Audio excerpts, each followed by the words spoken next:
4e et les Tunisiens espèrent de nouveau, bien sûr, briller dans un mondial. Et cette fois-ci, les Tunisiens sont emmenés par Sehan Hassanefendi. Ouais. Pas facile à dire. Ouais, c'est vrai que c'est pas facile. Je vais vous le laisser. C'est vrai que c'est pas facile. Bon, moi j'ai plus de facilité parce que ça a été mon entraîneur. C'était mon entraîneur. Mais c'est vrai qu'avec Sead Hassanefendic, il a amené un peu une expérience européenne dans le handball africain. Et on sent que voilà, avec des stars comme on voit, Tej, Mam, Meganem, je pense que ces joueurs-là justement vont apporter encore un plus leur expérience. Je pense que le jeu de cette équipe va être surtout le rôle défensif pour pouvoir contre-attaquer. Et voilà, je pense que c'est le but des Tunisiens, c'est d'essayer d'étouffer le match d'entrée. Et bien c'est ce qu'on va voir dans une ambiance de folie. Thomas et François-Xavier, vous ne nous avez pas menti, il y a du monde et il y a de l'ambiance. Deuxième nation de l'ex-Yougoslavie à entrer en liste dans ce mondial après la Bosnie-Herzégovine et avant la Croatie. La Macédoine, effectivement, opposait la Tunisie. On parle souvent des 20 ans du titre de l'équipe de France. On va parler des 10 ans tout au long de cette rencontre, de la 4e place à domicile en Tunisie, des Aigles de Carthage, avec une ambiance absolument phénoménale. Bonsoir à toutes et à tous et bienvenue à Lusail. Alors on était étonnés du peu de monde. Effectivement, on ne va pas mentir, la salle n'est pas remplie, mais magnifique ambiance proposée par le public tunisien.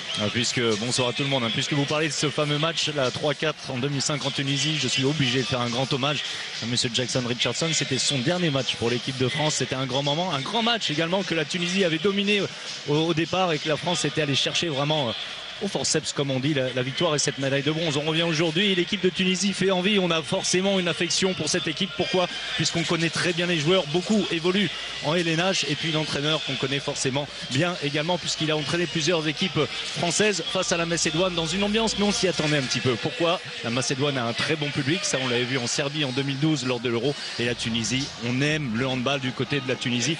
La Tunisie qui a de grosses ambitions et qui a les moyens de ses ambitions. Tout simplement puisqu'elle va s'appuyer sur les anciens. Jackson l'a dit, on a rappelé les anciennes les légendes. Et puis cette génération 90-91 qui est absolument fabuleuse, qui tarde à vraiment confirmer. Mais l'occasion est belle. Effectivement, c'est ce qui avait sans doute expliqué la contre-performance lors de la dernière apparition au mondial de la Tunisie. Et effectivement, l'apport des joueurs d'expérience avec un Wissam Kramam qui a fait son retour en équipe de Tunisie va sans doute être le chaînon manquant, le petit supplément d'âme qui manque à cette équipe qui est extrêmement performante sur le papier. On va défendre, on va défendre du côté de la Tunisie, c'est une certitude entre Mam et Douy, Tej, enfin vous allez voir tout ça. On va vous retrouver dans quelques instants pour les hymnes de ces deux équipes, mais on n'a pas connu votre homme. Jackson, qui faut-il suivre tout au long de cette rencontre? Vous n'allez pas me contredire, j'espère. Je ne me permettrai pas. Non, mais c'est vrai que là, Lazarov qui a le potentiel justement d'emmener l'équipe de Macédoine vers l'avant, mais pour une fois, je vais prendre un pivot. Pivot, pourquoi? Issam Tej, pour moi, c'est un joueur complet, comme vous allez voir. C'est un joueur qui joue pratiquement 60 minutes. Mais il a les capacités justement de pouvoir faire les deux avec perfection. Et là, j'ai envie de le voir et de mettre l'homme du match ce soir. Eh bien voilà, tout est dit. On va surveiller donc votre joueur de près, Jackson. Et je suis sûr que vous aurez raison aujourd'hui. Pas aujourd'hui. Macédoine-Tunisie, c'est donc la première affiche de cette longue journée qui vous attend aujourd'hui sur beIN Sport. Les hymnes avec Thomas Vilches et François-Xavier Houlet. Dans une ambiance absolument fantastique, même si effectivement à l'image ça ne se voit pas trop, les joueurs tunisiens sont derrière l'un des deux buts. On va d'abord écouter le Denesh Mad Makedonia aujourd'hui sur la Macédoine, l'hymne macédonien.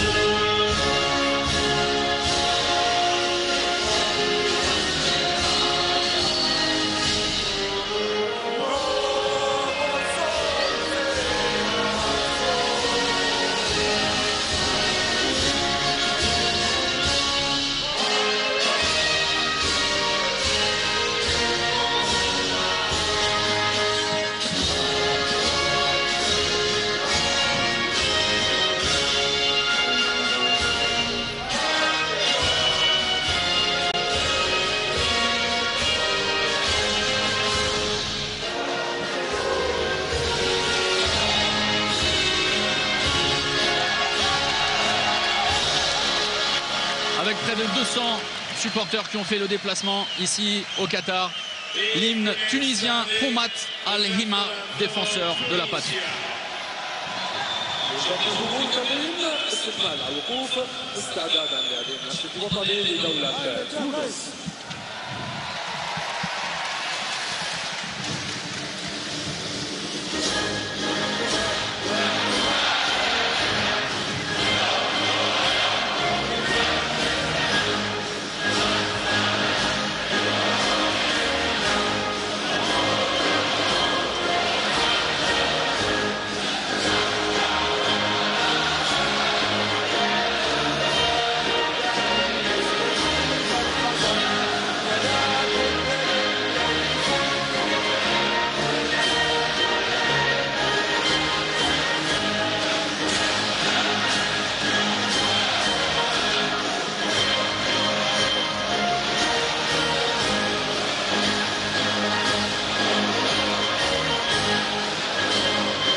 Voilà, on vous a laissé vivre jusqu'au bout l'ambiance qui va être proposée cet après-midi dans la salle magnifique multipurpose de Lusail.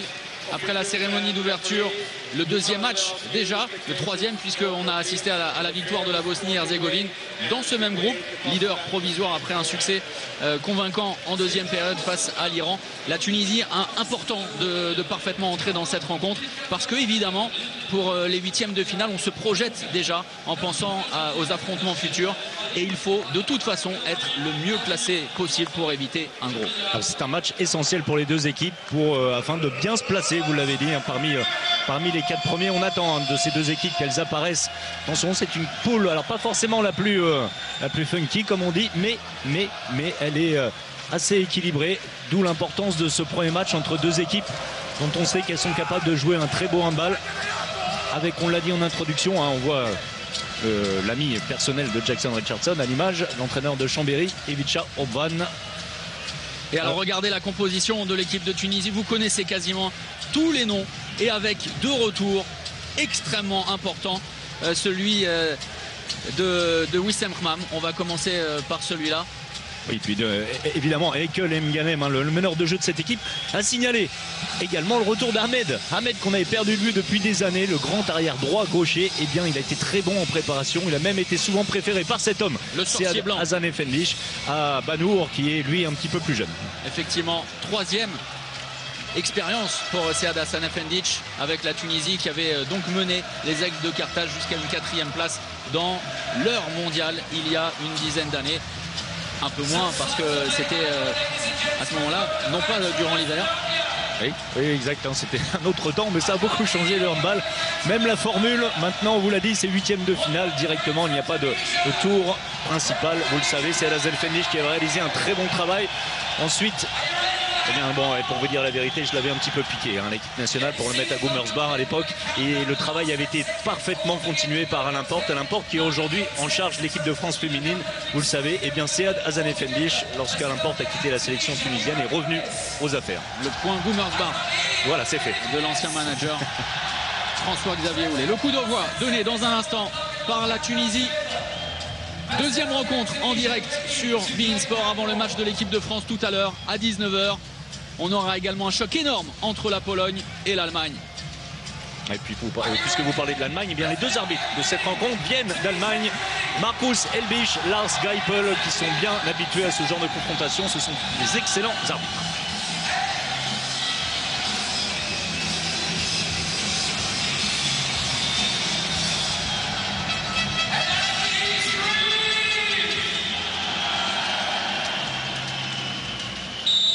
Après une 4e place historique décrochée lors de son mondial, la Tunisie rêve de rééditer le même exploit au Qatar dans un groupe B ouvert. Les Aigles de Carthage du faiseur de miracle Sead Hassan Efendic défient la Macédoine et leur superstar Kiril Lazarov, le meilleur buteur de l'histoire du mondial. Une entame de compétition déjà capitale en vue d'une qualification pour les 8e de finale.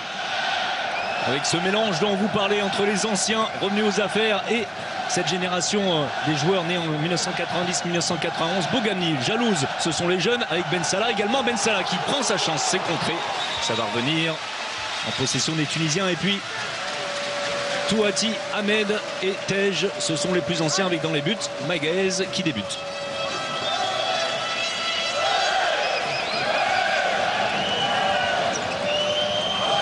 Avec Ben Salah et le premier but ouvert.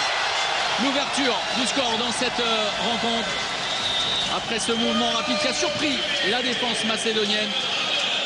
Et ce travail de fixation, Bougamni qui rentre en deuxième poteau et Ahmed qui arrive lancé sans être touché. On vous l'a dit, Ahmed est revenu vraiment à un très bon niveau, lui qui était passé par le club de Montpellier sans laisser de grands souvenirs, c'est le moins qu'on puisse dire. Eh bien Ahmed est revenu, on attendait Banour qui évoluait ici au Qatar et qui tarde vraiment à confirmer. Et là, si vous suivez la Ligue des Champions sur les antennes de Beansport, vous connaissez les visages des Macédoniens avec un mauvais bloc signalé par les arbitres. Le ballon en faveur des Tunisiens. Et vous allez assister à un vrai combat rugueux avant sans doute une joute encore plus impressionnante entre la Croatie et la Tunisie. La Tunisie qui a vraiment l'étoffe d'un outsider sérieux et qui va proposer une défense sans doute très agressive durant toute la compétition. Et le coup franc, le fameux coup franc. Super, alors regardez, parce qu'il possède un morphotype extrêmement impressionnant. C'est Jalouz, Wael Jalouz, arrivé au Barça l'été dernier en provenance de Kiel. Pourquoi? Parce que Gislason n'en voulait pas, mais il est extrêmement intéressant, impressionnant. Derrière Karabatic et Rutenka, il réussit à briller en Liga avec déjà 42 buts en 12 matchs. En termes de ratio, c'est même mieux que Antrerios. Jalouz possède des qualités athlétiques assez incroyables. Regardez, vous parliez de l'agressivité défensive. C'est Tej, cette fois, qui écope d'un carton jaune au passage. Mais c'est exactement ce qu'il faut faire, surtout face à un joueur de la qualité de Kiril Lazarov, à qui il ne faut pas laisser de champ. Il faut toujours l'agresser. On va avoir de la défense. Jalouz, on y reviendra un petit peu plus tard. Il n'a pas réussi à Kiel. Ce n'est pas vraiment que Gislason n'en voulait plus. Mais voilà, il ne passait pas du tout dans le schéma, les schémas tactiques assez fermés de Gislason. Peut-être aura-t-il un petit peu plus de latitude du côté de Barcelone. Et regardez, déjà une mise en bouche pour le combat qui va se dérouler cet après-midi à Lusail avec un Wissam Khmam qui évidemment, on a revu quand on est arrivé ici au Qatar des images d'un Wissam Khmam attaquant. C'était face à l'équipe de France il y a 10 ans. C'était alors l'un des meilleurs attaquants du monde. Désormais, il est plus attelé aux tâches défensives, mais il reste un joueur extrêmement impressionnant. Il est reconverti en défenseur et avec succès suite à des problèmes d'épaule récurrents depuis des années et des années.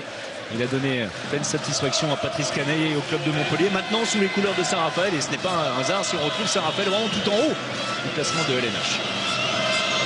Kiril Lazarov, après ce 7 mètres signalé par les arbitres.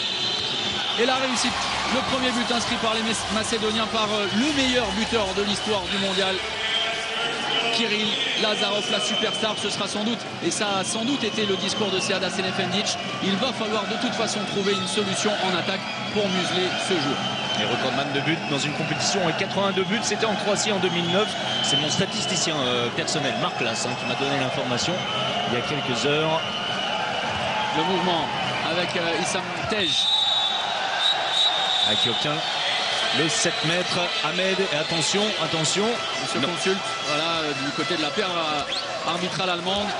Simple carton jaune, la première sanction. En tout cas, belle percussion de Ahmed. Et on va retrouver sur le 7 mètres Oussama Bougamni, le spécialiste, le Trambésien, qui a été très bon en préparation également. La réussite avec la feinte. Il a bien ajusté le gardien. Et on est ici à 6000 km de la France et on a quand même un duel francilien entre Ristovski, le Christolien, et Bougamni, le Tremblésien. Première réussite pour le Tunisien.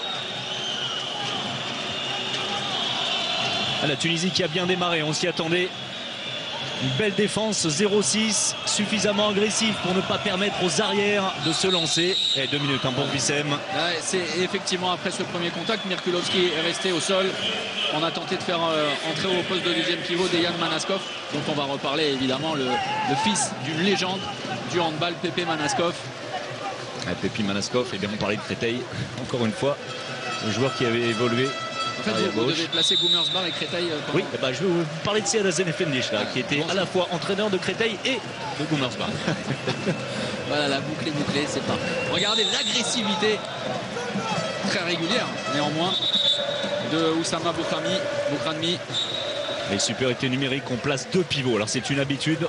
Dans le jeu macédonien est facile. Hein. De toute façon, c'est l'un des dangers, évidemment. Le danger principal, ça c'est certain. Kiril Lazarov, lorsqu'on lui laisse de l'espace, lorsqu'on le laisse tirer, c'est vrai qu'il a eu du mal à s'ajuster. Alors on rappelle que la Tunisie est en situation d'infériorité numérique, mais c'est vrai que Wael Jalouz était un peu en retard sur cette action. Et ben, vous faites bien de le préciser, ils évoluent ensemble dans le même club à Barcelone, hein, Jalouz et Lazarov, donc ils se connaissent parfaitement. Il sait que lorsque Lazarov a l'occasion de tirer, il ne se gêne pas. C'était avec grande réussite. Et Tej qui va aller se positionner en pivot. Les Tunisiens toujours en infériorité numérique.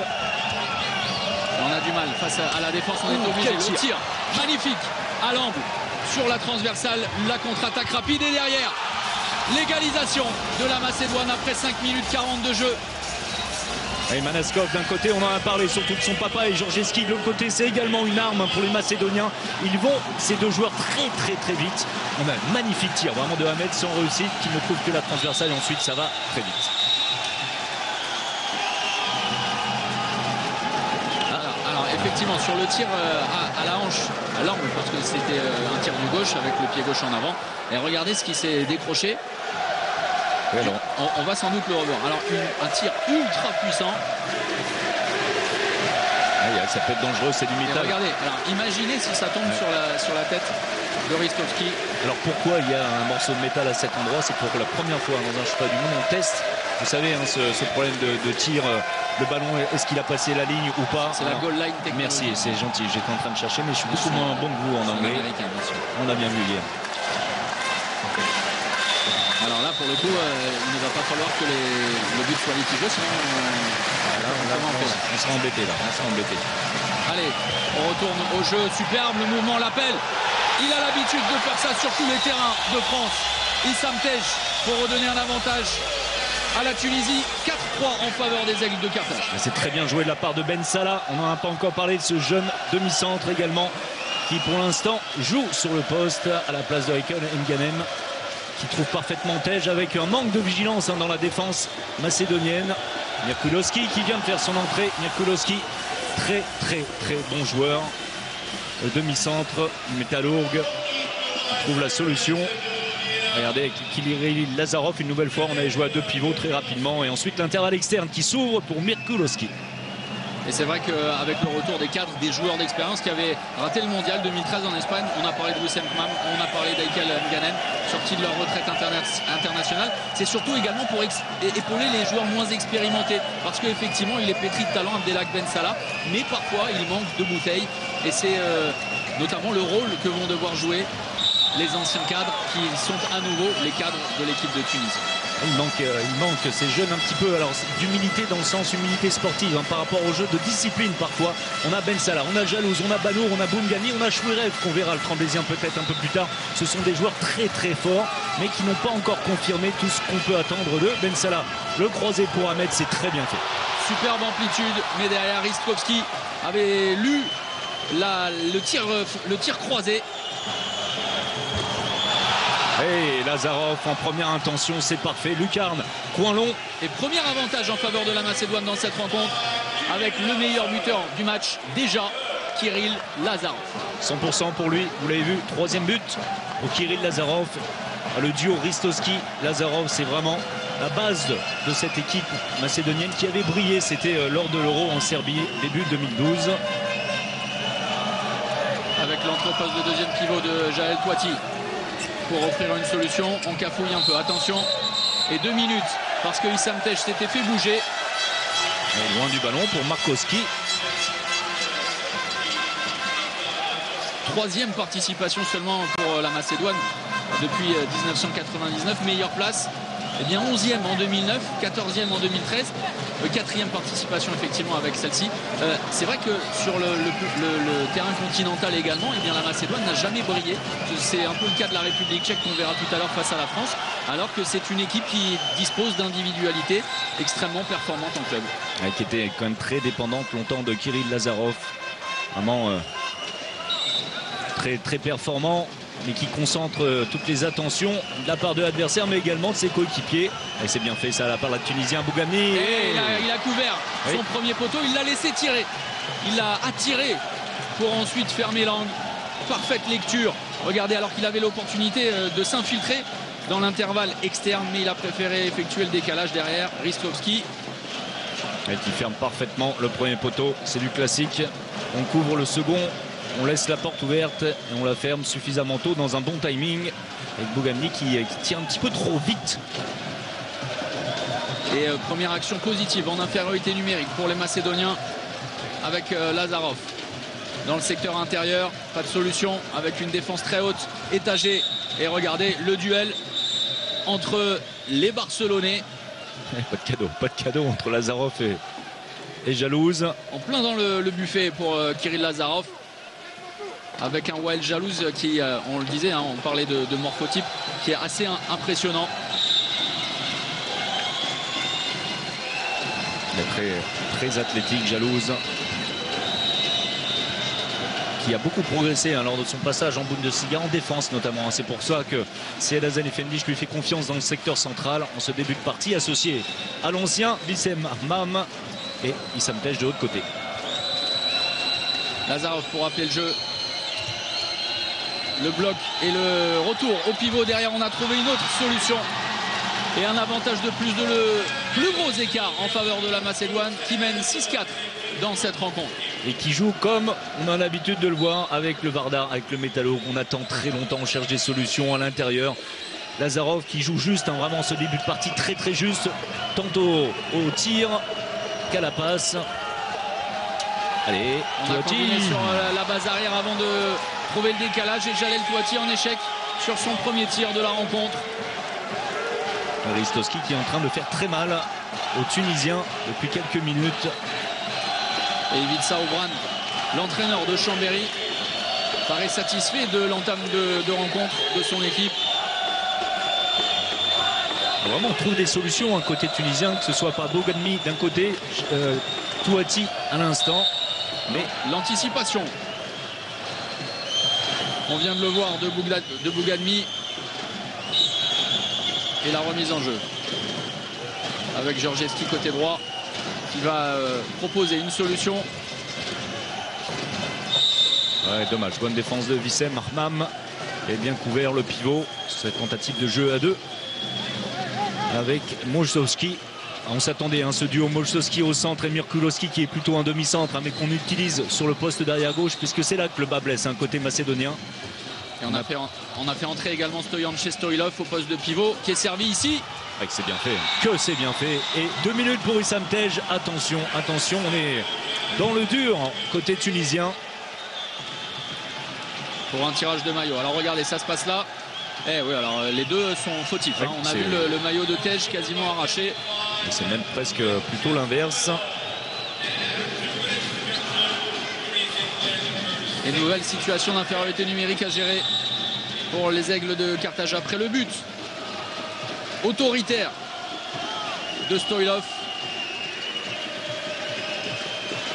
C'est un cube, Stoilov. Au moins ça, oui. Allez, entrée des deux ailiers. On en a l'habitude, ce schéma 5 contre 6. Allez, Jalouse qui s'est ouvert le chemin du but. Il est parfaitement contré. Et la récupération de Mirkulowski derrière. La conclusion de Manaskov à toute vitesse. Et le premier temps mort posé par Sead Hasanefendic. 8-4. Le break est fait pour la Macédoine.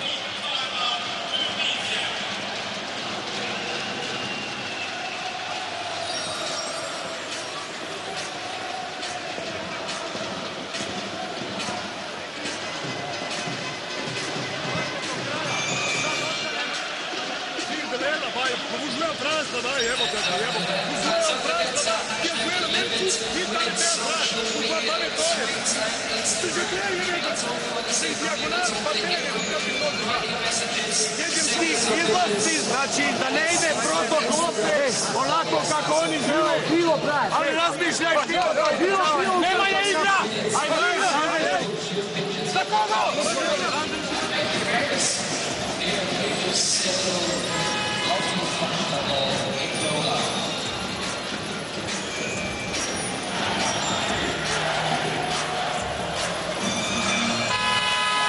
Et avec le grand espoir que vous avez eu droit au son de ces temps morts. Alors, plus que c'est à la Zenefendi, je parle en français. C'est d'autant plus dommageable. Effectivement, on pensait que des progrès allaient être faits par rapport à hier. Et pour le moment, en tout cas, on espère que vous, ça a été le cas devant votre télé. Nous n'avons absolument rien entendu. On va sans doute prendre des cours de lecture sur les lèvres pour vous donner des informations. Une entrée côté tunisien, c'est Sanaï. Alors c'est plutôt un arrière gauche, Sanaï, qu'on avait perdu depuis quelques années, vu qu'il s'était blessé juste avant de partir côté de Strasbourg pour l'Euro tournoi avant les Jeux Olympiques de Londres. Et bien il est revenu dans cette équipe. Là il va évoluer sur le poste d'ailier, sur cette infériorité numérique. Par contre on n'a pas changé de gardien, c'est une petite surprise. Après 12 minutes de jeu, et bien 0 arrêt côté tunisien. Et la perte de balle. Et au sortir d'un temps mort, c'est toujours très compliqué ce genre de situation. Lazarov, on va prendre son temps pour poser le jeu, trouver un décalage sans doute. Voilà, c'est fait avec Georgievski au premier poteau. Le carton jaune contre Jalouse. Et ça va mal pour la Tunisie. Et côté macédonien, on joue bien, très juste. Sans faire de folie, on respecte les fondamentaux. Là, on est allé chercher Georgievski à l'aile qui trouve la solution au premier poteau. On l'a vu la statistique, je vous la redonne quand même, c'est assez incroyable. 43% de réussite pour Ristoski, 0% pour le Tunisien Magaez, ce qui explique en partie cette différence de 5 buts. Et un 6-0 passé par la Macédoine. Le différentiel est terrible. Et bien voilà, la Tunisie retrouve le chemin des buts avec cette envolée puissante. Et la conclusion d'Aymen Hamed. Et Hamed, pour l'instant, le seul arrière qui trouve des solutions de loin.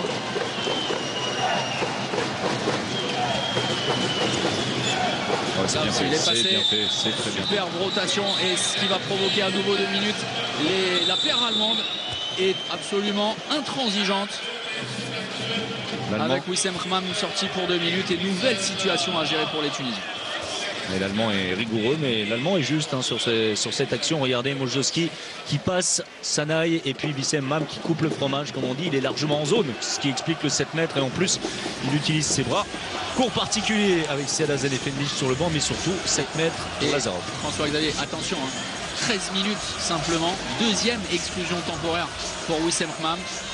Ça pourrait coûter très cher à la Tunisie avec l'un des piliers de la défense. On se souvient hier de Felipe Borges et du carton rouge reçu pour une 3e exclusion temporaire. Il avait de toute façon... Il aura fallu attendre plus de 13 minutes pour enfin voir Magaez réaliser sa première parade sur un 7 mètres face à Lazarov. Pas mal malheureusement pour les Tunisiens. Oui, il avait de toute façon rendu le ballon à la Macédoine. C'est exactement ça malgré son arrêt. Et on va récupérer la balle, jouer tranquillement, poser le jeu, le renversement de Kirill Lazarov. Et à l'aile, c'est très simple, c'est beaucoup trop facile. Le but inscrit par Dejan Manaskov. Les ailiers se régalent entre Georgievski et Manaskov, c'est beaucoup trop facile. Un très beau joueur, ce Manaskov, sobre aujourd'hui. La finition sous la jambe de Magaez. On joue vraiment très bien, côté macédonien. 3 sur 3, vous le voyez. 100% de réussite pour le fils de Pépi.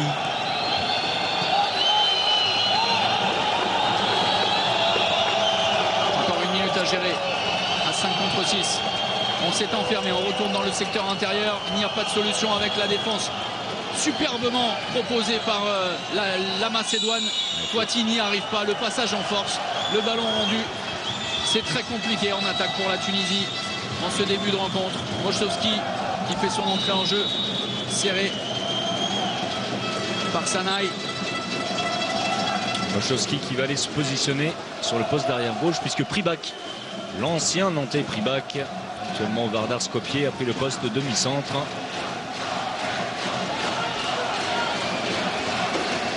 Voilà, grâce au travail technique de nos amis du son dans le quart de Beansport France, je précise, qui a dû pousser au maximum les boutons. On a entendu Sead Hasanefendic crier, ce qui n'empêche pas les Tunisiens toujours de subir. Et tant mieux, Moljowski vraiment qui réalise une belle entrée. Eh bien, il passe arrière gauche et tout de suite il se comporte comme un arrière, vraiment en allant vers le but directement. Pas de travail latéral, rien, il passe à travers la défense, transperce ensuite Magaez.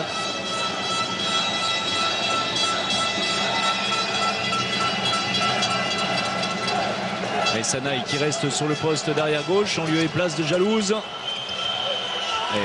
C'est bien Sanaï qui pousse son action jusqu'au bout. Largement hors secteur pour lui, l'arrière gauche de cette équipe, totalement à droite et qui trompe Ristoski. Ça va donner un petit peu d'air aux Tunisiens. Et l'entrée de Selim Edoui au poste 3 pour proposer un peu de hauteur. Et surtout tenter de contrarier la base arrière qui se régale, hein, côté macédonien. On trouve trop facilement la solution. On arrive à réaliser les décalages. Et puis surtout, hein, vous l'avez dit, pourquoi? Pour préserver Issem Mam. Il a déjà écopé 2 fois 2 minutes. Pribac, oh là là, le tir en appui sur la transversale, comme tout à l'heure pour les Tunisiens qui remontent rapidement le ballon. Le jeu de transition, le renversement, c'est bien joué. Et derrière, la conclusion, vous l'entendez avec le public tunisien debout, grâce au but de Oussama Bouganmi. Mais pas simple, hein, pourtant la belle passe sautée d'Ahmed qui s'était beaucoup engagé. Bouganmi qui cette fois, regardez, hein, attend bien plus que sur sa première tentative. C'est la solution face à de tels gardiens que Ristoski. Il trouve la solution. La Tunisie qui semble aller un petit peu mieux. Plus 4 en faveur des Macédoniens avec Lazarov.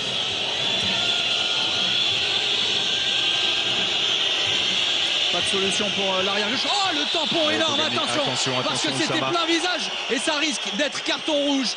Il est au sol. On va demander d'abord. Non, il se relève. Alors déjà, tant mieux pour Pribac qui a pris un énorme tampon. Alors ça n'est pas surprenant, évidemment, de voir sortir Oussama Bouganmi. Et Sead Hassanefendic est totalement circonspect. Et alors regardez au ralenti, c'est extrêmement impressionnant. Alors c'est impressionnant, surtout que Pribac ne peut pas voir le joueur arriver. Il arrive sur son côté droit, il est concentré sur le ballon. Ah, le bras qui est très haut, hein. Le bras d'Oussama qui est à la limite. Hein, ah oui. Avec toute l'affection qu'on a pour Bouganmi, c'était tout proche de la sortie.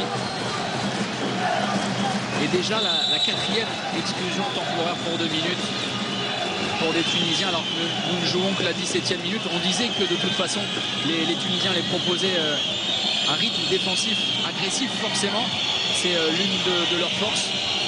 Ils sont pour l'instant pénalisés par les arbitres et le ballon récupéré par la Macédoine après ce pied signalé contre Selim Edoui. Et dommage, Touati qui est parfaitement défendu, interceptant la dernière transmission entre Mojoski et Manaskov, et le ballon qui revient sur le pied de Selim Edoui. Lazarov, on lâche bien le ballon et derrière on trouve les solutions avec le tir à quasiment 10 mètres et la réussite de Nomche Moshlovski.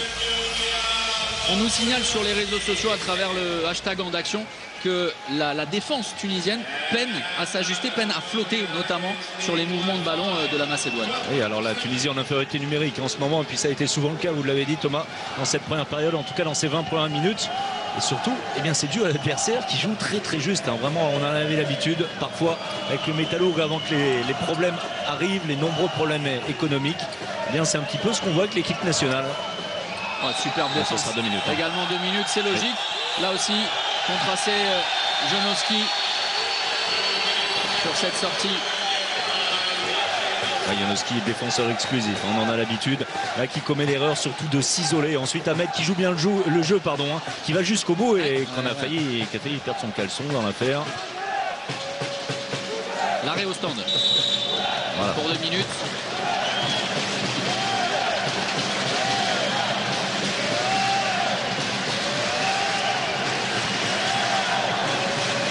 Allez, l'occasion pour les Tunisiens. Eh, c'est bien, Ben Salah, c'est bien. Belle implication. Très vif. Ben Salah, ouais, exactement. Il a proposé une accélération qui a pris de vitesse. La feinte de passe sur sa gauche, même pas. Vous voyez, tout seul, juste sur les premiers appuis, de prendre vitesse. La défense. Gros plan sur le public tunisien, très nombreux. Derrière le but. En fait, la moitié de la salle aurait suffi aujourd'hui. On a la partie droite pour nous, en tout cas, sur l'image, comme pour vous, qui est assez éparse. Oui, c'est facile, malheureusement, pour les Tunisiens. On trouve à l'intérieur Stoilov. Et ce qui est aussi inquiétant, c'est la réussite macédonienne avec un gardien qui, au-delà de l'arrêt sur le jet de 7 mètres, eh bien, est totalement à la rue. Marouane Magaïez de l'Espérance de Tunis, l'ancien Montpellierin, champion de France en 2008, qui a tout gagné en France et qui est remplacé à l'instant par le gardien numéro 2. C'est assez logique, Hamza Mayed. Oui, c'est même Majed. On a même attendu 20 minutes, hein. On s'attendait à un changement plus précoce. Je l'ai prononcé à la macédonienne, c'est évidemment Madjer. Ouais, Toumi qui vient de faire son entrée, le Nantais qui ne trouve que le poteau coin long. Et après l'échec de Toiti, côté droit, on a des difficultés. Et surtout que là, l'angle était vraiment très important. Il arrive à contourner Ristovski. Il n'ajuste pas son tir. Et ça commence à faire beaucoup, 13-8. Les Macédoniens qui vont laisser s'écouler le temps. Encore une quinzaine de secondes avant de récupérer le 6e homme. Bogani qui prend en strict Mirkulowski. Pour couper les transmissions sur la base arrière. Belle défense. Alors la récupération, peut-être une occasion sur la contre-attaque. Une nouvelle occasion. Et bien le voici. Le premier but dans cette rencontre de Toumi. Et qui peut aller remercier son acolyte Bogani. C'est lui qui a parfaitement défendu. Regardez ici, il vole, il chipe le ballon à Molchowski. Ensuite la belle passe de Sanaï. Et Toumi qui prend tout son temps. Et ce genre de geste va forcément faire plaisir à notre consultant de choc, Jackson Richardson. Gratter des ballons, c'était l'une de ses centaines de milliers de voilà, c'est ça, d'aptitudes. L'entrée au poste de deuxième pivot. Et derrière, le pastis et l'arrêt. Et bien voilà, ils se mettent en évidence. Le gardien numéro 2, Hamza Madjer. Et derrière, et bien voilà, la Tunisie va mieux. Après cette nouvelle conclusion de Mosba Sanaï qui a écrasé la défense macédonienne, regardez. Alors avec un petit peu de réussite, le tir est contré, mais voilà l'engagement de Sanaï. Alors on a parlé des qualités athlétiques de Jalouse, et bien Sanaï ce n'est pas mal non plus. Du coup, eh bien Ivica Ovan qui pose également son temps mort, étant donné qu'on était dans un temps fort pour les Tunisiens. Voilà, et alors il n'a pas l'habitude de s'exprimer en français à Chambéry. Ça ne comptait pas sur lui effectivement pour le faire avec la Macédoine. On vous laisse tendre l'oreille néanmoins. Mora biti čvršća kontrola topke. Labavo izbije i neće suditi. Dalje, duže sa šutom u pripremi. Duži napad. Idemo sada. O Gabi va jouer 5 ici.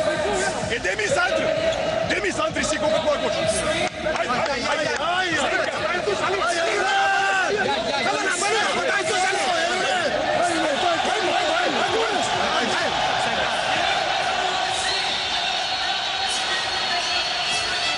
Alors pendant le temps mort d'Ivica Ovan, on a vu passer quelques statistiques. 13% simplement d'arrêt côté tunisien. 89% de réussite pour les Macédoniens. C'est ce qui explique l'écart de 3 buts au score. Ouais, également un seul arrêt, on l'a vu dans le jeu. Alors, il y a eu un 7 mètres arrêté par Magaez. Et puis un seul arrêt à l'instant sur cette tentative de Lazarov.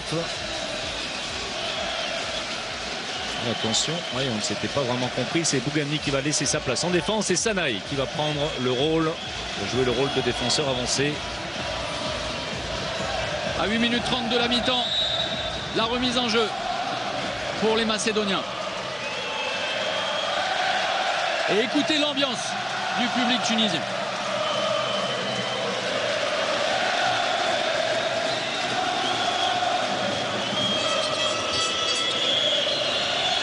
Et on a rappelé Mirkulowski aux affaires. C'est lui qui mène le jeu maintenant pour les Macédoniens. Associé comme en début de partie à Molchowski et évidemment Kirill Lazarov. Encore qu'évidemment, on vous en parlera peut-être un peu plus tard. Il y a un autre gaucher dans cette équipe. Ah, c'est bien fait, c'est bien fait. Et lui qui a totalement été pris de vitesse, le bras roulé, enroulé, qui a totalement déstabilisé son vis-à-vis pour redonner un avantage de +4. Molchowski, c'était très bien effectué. Il joue vraiment très bien jusque-là. Molchowski, très juste. Et un contre un, les tirs de loin. On trouve à l'intérieur le pivot. Oh, que c'est bien fait. Ben Salah pour Tej, c'est bien fait. Et Ben Salah qui est en train de rentrer dans sa partie. Après son premier but, cette fois il trouve une nouvelle fois son pivot Tej. Ben Salah qui va rester en défense. Toujours pas de Wissem Mam, mais par contre Mahmoud Garbi qui a fait son entrée, le Nantais. En défenseur avancé, c'est sa spécialité.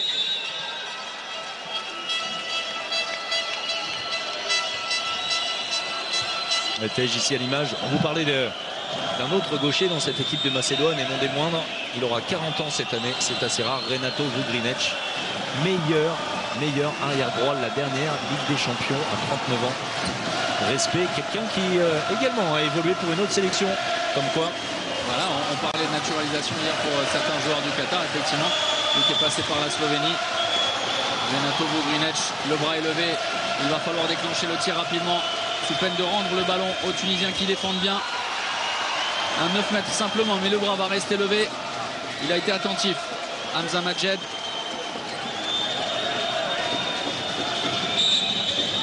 Et Mirkulowski bien contré. Superbe défense.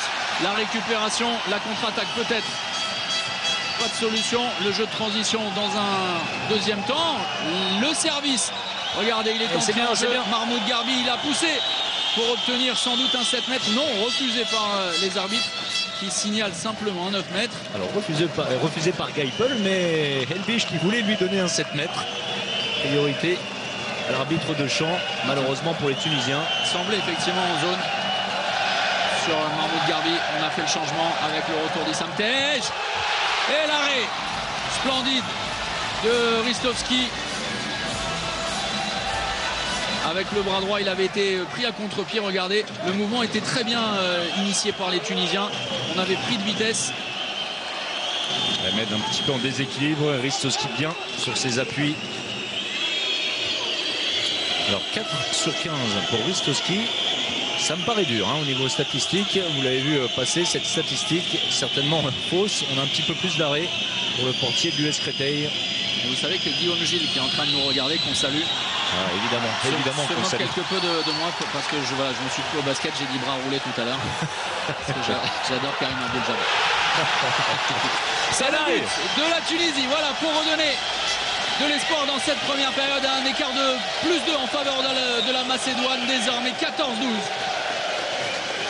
Et Sana une nouvelle fois dans le jeu rapide, dans la fin de montée de balle, qui va au bout de son action. Très puissant, très athlétique, on l'a dit. Ne vous en faites pas, Thomas. Guillaume était un spécialiste du bras roulé. Voilà pourquoi il aurait aimé que vous disiez passage, passement de bras. Voilà, il aime croquer en fait, c'est pour ça. Ouais. Allez, les Macédoniens un peu plus en difficulté. La preuve, passage en force provoqué par la défense tunisienne. Oh la faute, oh la grosse faute. Grosse faute, on va laisser l'avantage. Peut-être avant de distribuer 2 minutes, certainement. Et regardez, la physionomie du match est en train de changer. Alors, on va d'abord prendre des nouvelles parce que, effectivement, le joueur est resté au sol, ça paraît assez sérieux. Complètement sonné. Ouais, 2 minutes, très justement. On va revoir certainement tout ça au ralenti avec les Tunisiens qui exploitent à merveille les ballons. Alors, regardez, c'est Nedanovski qui a reçu 2 minutes.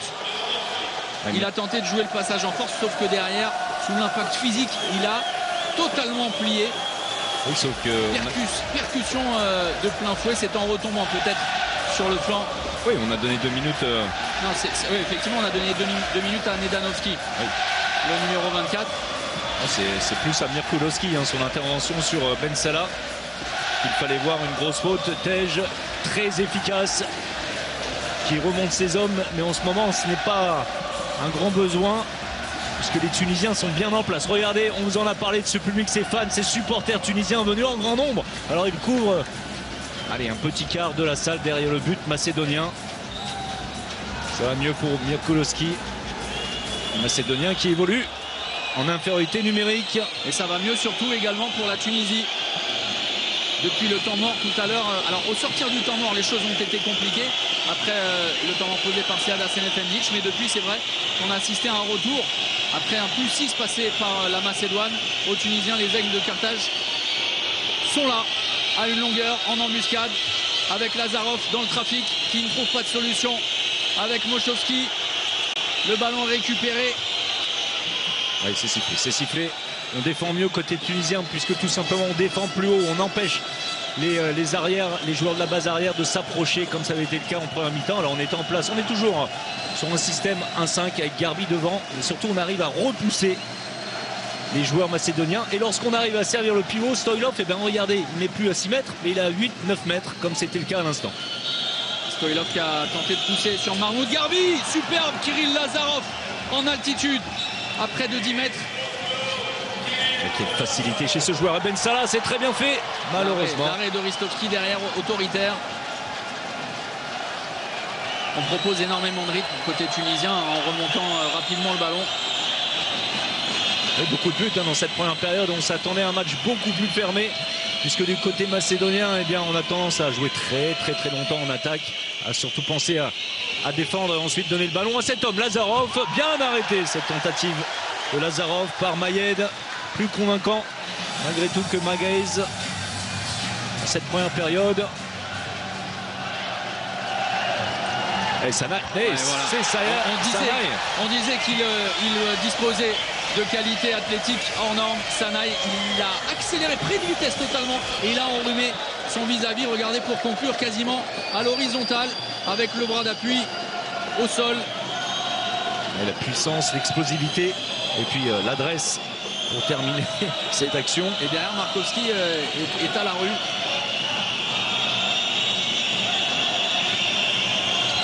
On peut parler de proprioception pour un joueur comme ça, effectivement, qui a su se rétablir dans l'espace. Et le retour au poste d'ailier de Gauthier Georgievski. Ici avec le ballon, Lazarov, des solutions peut-être avec Garbi. Ouais, pris par Lazarov, c'est bien fait de la part de Lazarov, qui réalise une première mi-temps splendide, vraiment, sans en faire de trop. Il arrive à trouver à l'intérieur, à marquer les buts, à décaler. Cette fois, il a mis dans le vent Garbi, qui n'est pas le moindre des défenseurs. Et dans tous les registres, effectivement, Garbi, de pivot pour les Tunisiens avec Issam Tej. Le changement va s'effectuer. Le retour de Hamed au poste d'arrière droit, avec l'appel de Ben Salah, la combinaison Sanaï et le début de l'enclenchement côté gauche. Avec le Yago Tej qui sort avec le ballon pour retrouver son arrière droit. Ben Salah. Ouais, c'est bien fait.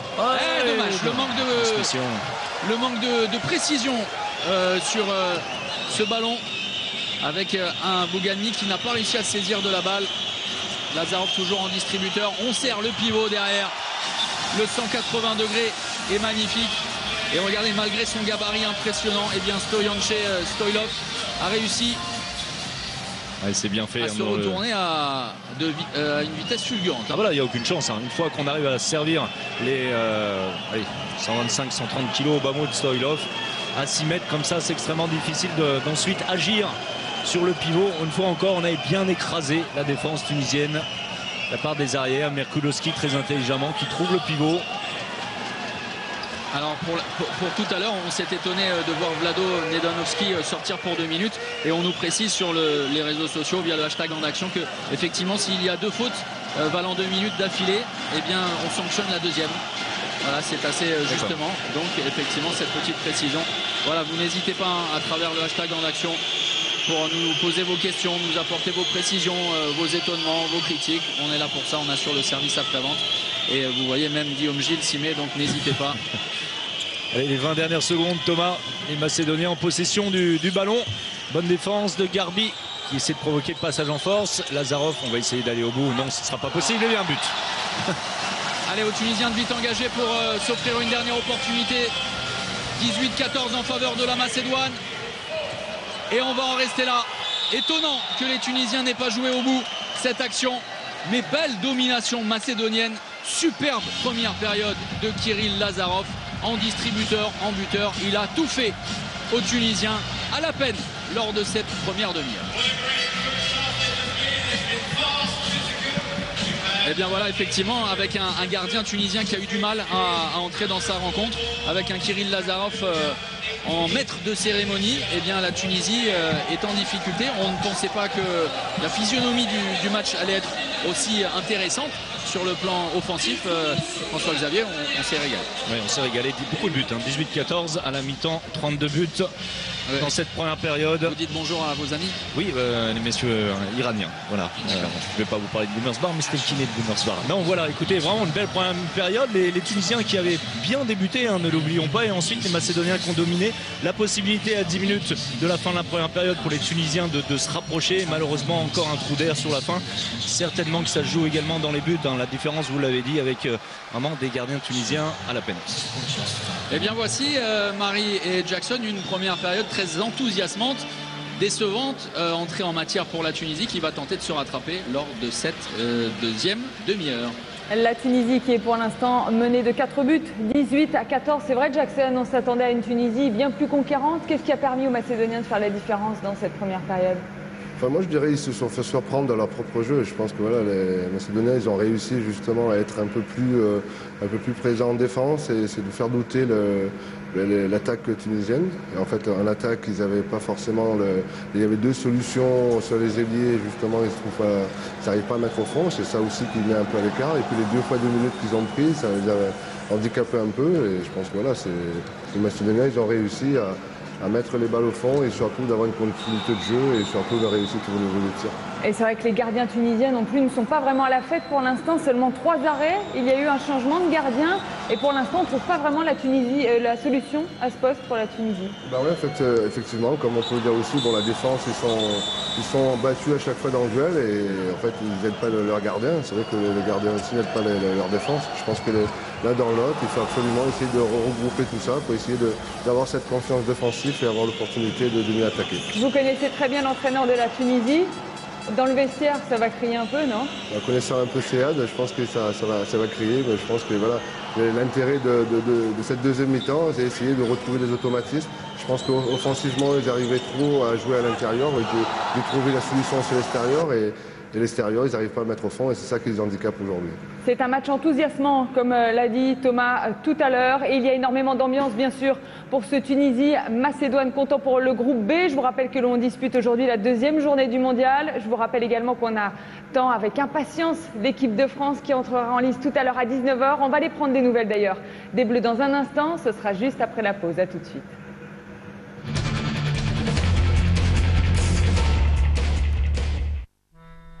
Au Qatar et c'est la mi-temps dans la rencontre entre la Macédoine et la Tunisie, Macédonie.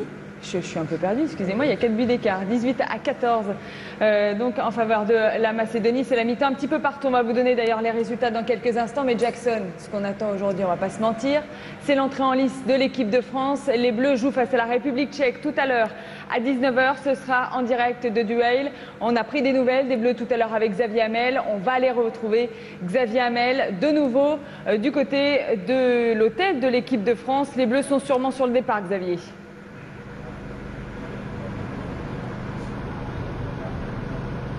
Oui, ça ne va pas tarder, encore un petit peu de temps quand même, encore une grosse heure disons avant que le quart des Bleus n'aille vers le stade de Douai. Alors là les Bleus sortent vraiment de leur temps de repos qu'ils ont eu aujourd'hui, un long temps vraiment où ils ont pu vraiment se reposer, faire un petit peu ce qu'ils voulaient. Et puis là à 18h heure de Doha, c'est-à-dire dans un quart d'heure maintenant, eh bien il y aura ce briefing, ce dernier point, vraiment une petite collation également avant de partir donc vers 19h, heure toujours locale pour ce match.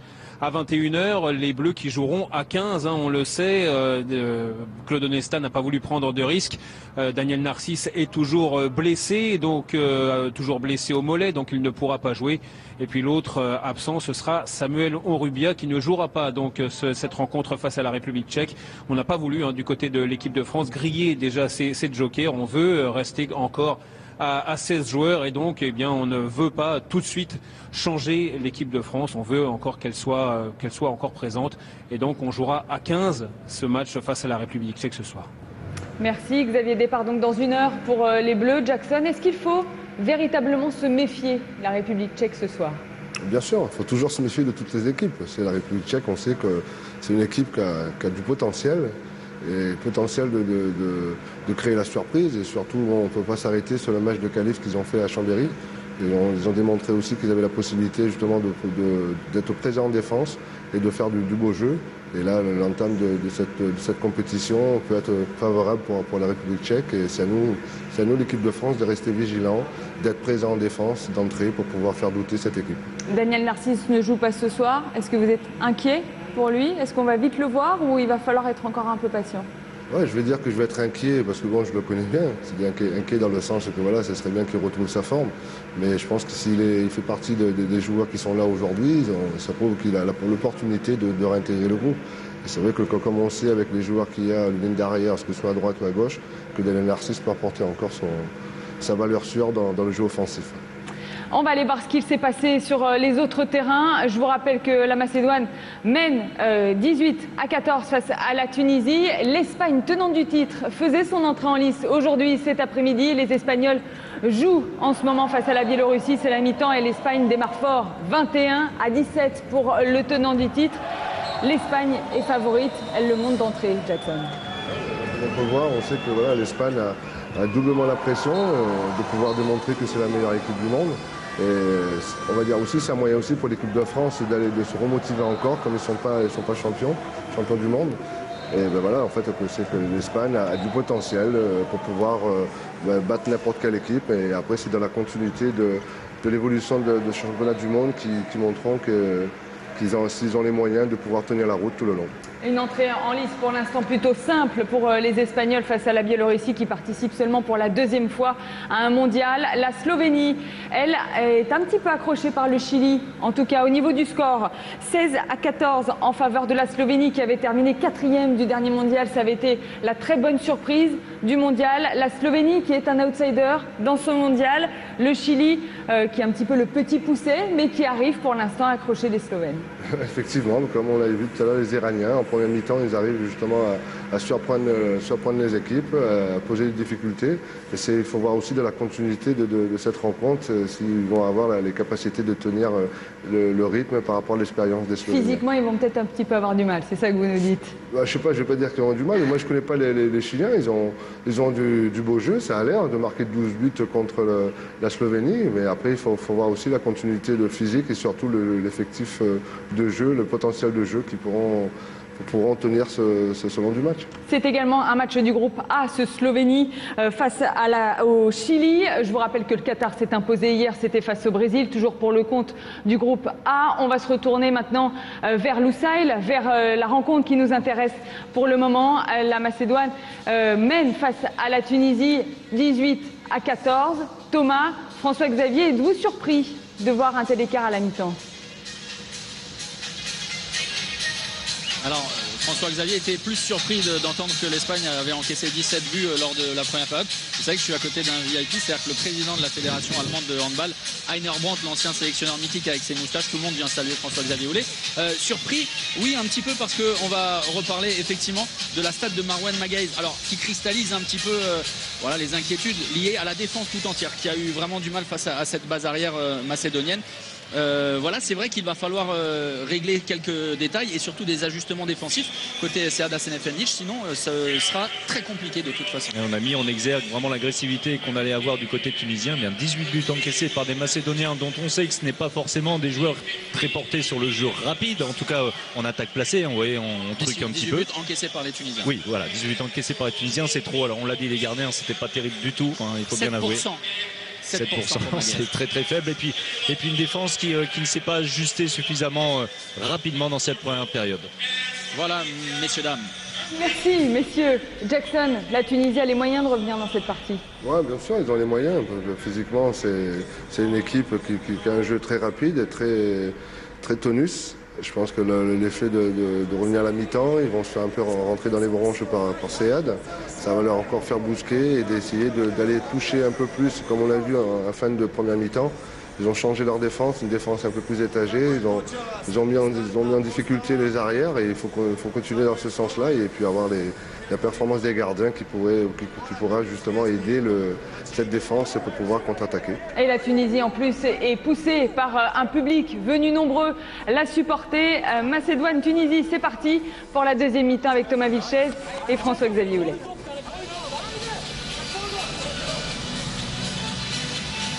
Le début dans un instant, dans 1 minute 30 de la deuxième période. Alors si on repense au premier match de cette journée ici à la salle de Lusail, magnifique, entre l'Iran et la Bosnie-Herzégovine, on se souvient que l'Iran menait de 4 buts à la pause avant finalement de craquer et de perdre de 5 longueurs. Voilà, en tout cas, la Tunisie va sans doute tenter de s'inspirer de cette remontée bosnienne. Ce sera de toute façon compliqué. Il va falloir davantage d'agressivité, mais surtout beaucoup plus de réglage dans le positionnement de la base défensive. Le coup d'envoi donné par la Macédoine dans un instant. Il l'a dit, hein, Jackson.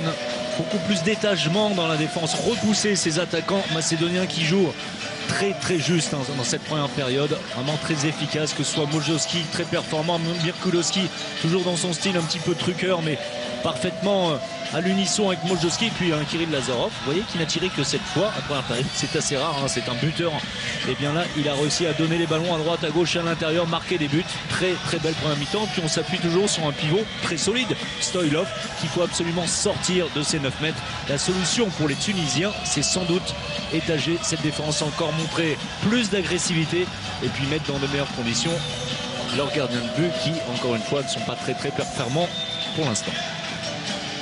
Et surtout aussi soigner les transmissions. Les conclusions en attaque, on a vu des ailiers en échec avec Toumi, avec Toiti. Le coup d'envoi de la deuxième période. S'ajuster en défense, empêcher la base arrière macédonienne de briller. Voilà quelques ingrédients pour la Tunisie, afin d'espérer revenir dans cette rencontre. Les Aigles de Carthage menaient de 4 buts, 18-14 à l'entame de cette deuxième période en faveur de la Macédoine. Allez, c'est classique côté macédonien, on repart avec les mêmes et ils ont donné satisfaction à Ivica Orban, un Yago. Vous l'aimez ce mouvement, le Yago s'appuie sur le pivot qui va porter le ballon à l'opposé. Regardez le gros travail, c'est exactement ce que vous étiez en train de pointer avec un Stoilov qui est poussé hors des 6 mètres mais qui parvient à s'infiltrer derrière. L'arrêt est magnifique, sauf que la double sanction derrière va tomber contre Issam Tej. Deuxième exclusion temporaire pour Tej après les deux exclusions temporaires pour Wissem Khmam. On a revu cette passe, elle est magnifique, cette passe de Mirkulowski, vraiment pas évident de regarder. Regardez ça. On a failli le voir. Mirkulowski qui trouve à l'intérieur Stoilov.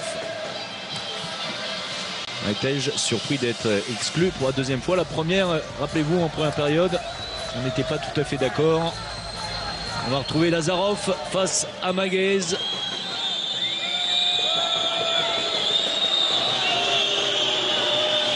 Cinquième exclusion temporaire déjà, imaginez.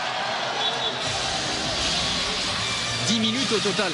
C'est un tiers, rendez-vous compte, un tiers de la rencontre que les Tunisiens ont passé en infériorité numérique. Ça explique également cet avantage de plus 5 désormais en faveur de la Macédoine après ce jet de 7 mètres réussi. Alors c'est toujours un petit peu le risque hein, lorsqu'on s'isole comme ça en défense. En attaque, on a changé les forces en présence du côté de Sead avec Banour sur le poste d'arrière droit et puis Heikel qu'on n'avait pas vu en première mi-temps. Heikel et Nganem ici en poste évidemment de demi-centre, en position de demi-centre. Avec Toumi au poste de pivot pour offrir une solution qui va retrouver sa position originelle et en force avec du talent également. Le but inscrit par Amin Banour, le premier dans cette rencontre pour lui. Un Banour qu'on n'avait pas vu en première période. Grand talent que ce Banour. Parfois un petit peu soliste dans son jeu. Le joueur du club africain, l'autre grand club tunisien avec l'Espérance de Tunis. Et on parlait d'une stat qui est assez remarquable côté Espérance de Tunis, qui a quasiment raflé tous les titres, alors que la Macédoine déroule derrière. Les décalages sont évidents en infériorité numérique pour la Tunisie. C'est compliqué de glisser encore plus. Et derrière, Dejan Manaskov est en train de mettre au supplice la défense tunisienne. On a toujours un temps de retard côté tunisien. Regardez Toumi, qui là n'est pas très heureux dans son initiative d'aller perturber la dernière transmission en laissant totalement Manaskov.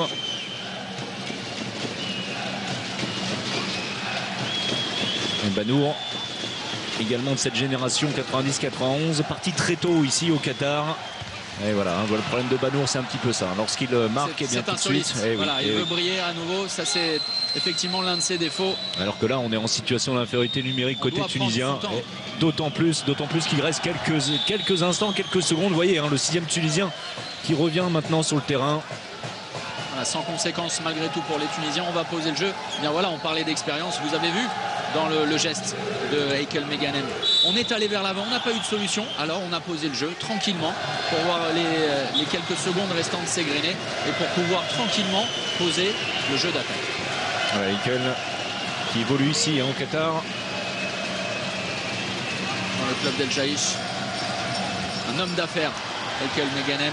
Ouais, qui ne trouve pas la solution. Tire en appui en essayant de surprendre Ristos qui malheureusement ça passe à côté du but. On parlait de la réussite macédonienne. Un peu plus de 50% simplement côté tunisien. Voilà également l'un des facteurs très saisissants de cette première période. Oui, ne comptez pas sur la Macédoine pour accélérer le jeu. Et c'est exactement ça. Maintenant, on va retrouver le vrai style macédonien où on attend, on travaille très longtemps. Vous voyez une première faute. Il se passe quelque chose entre nous, c'est pour ça c'est de la transmission de pensée. Peut-être dû à nos desks qui sont vraiment tout petits. On est très près effectivement à l'USAID malgré l'ampleur, la taille de cette salle. 15 000 places disponibles.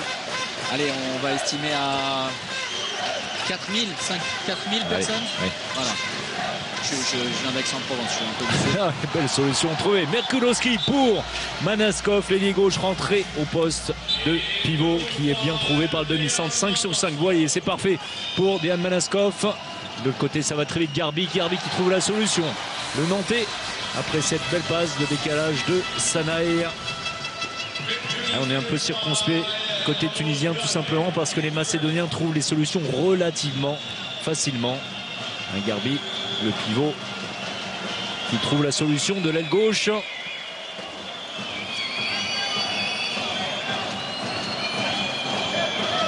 nos téléspectateurs à travers le hashtag en action remarquent exactement la même chose. C'est vrai que la vitesse, en tout cas la capacité d'accélération de la Macédoine, même si là eh bien, on réussit à contrer, Medoui déstabilise très rapidement la défense tunisienne.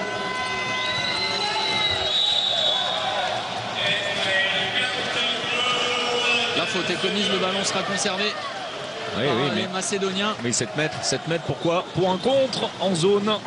Regardez. On va le revoir au ralenti, effectivement. On va changer de gardien. Hamza Majed va laisser sa place à celui qui n'a pas été en réussite. 7% simplement de réussite. Marouane Magaïez, l'ancien de Montpellier, qui a tout remporté en France.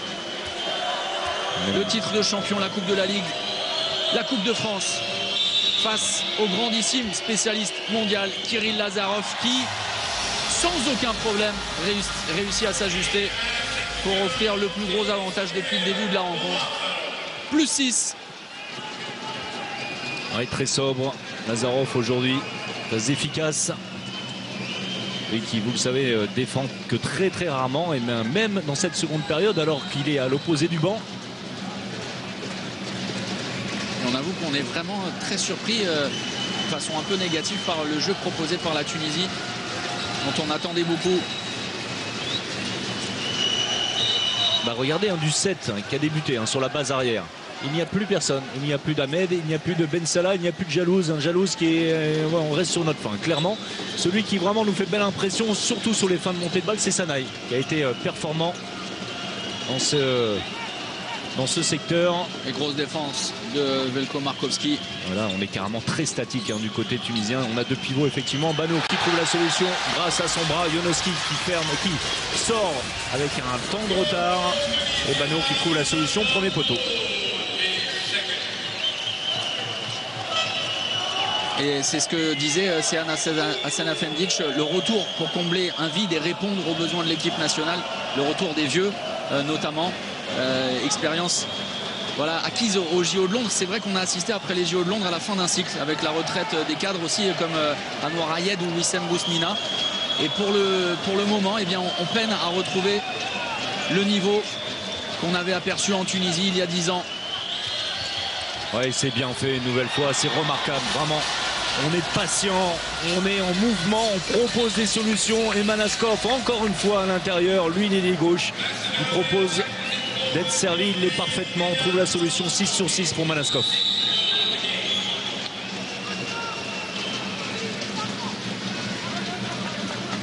À 6 buts, ça va commencer à être très difficile pour les Tunisiens. Macédoniens qui gèrent parfaitement ce début de seconde période. 6 comme le nombre de buts inscrits par Kirill Lazarov. La tentative de décalage. Ouais, l'intervalle externe, c'était audacieux, mais bien réalisé derrière. Et par Ekel Nganem, notre premier travail préparatoire, c'est lui. C'est Sanaï encore une fois qui trouve la solution. Ensuite, Ekel qui ne prend pas l'intervalle externe. Merkulowski pris par son déplacement à contre-pied. Nganem qui finit parfaitement le travail. Oui, il est retourné intérieur, effectivement, quand il a vu Georgievski se décaler. On l'a vu au ralenti sur cette belle image.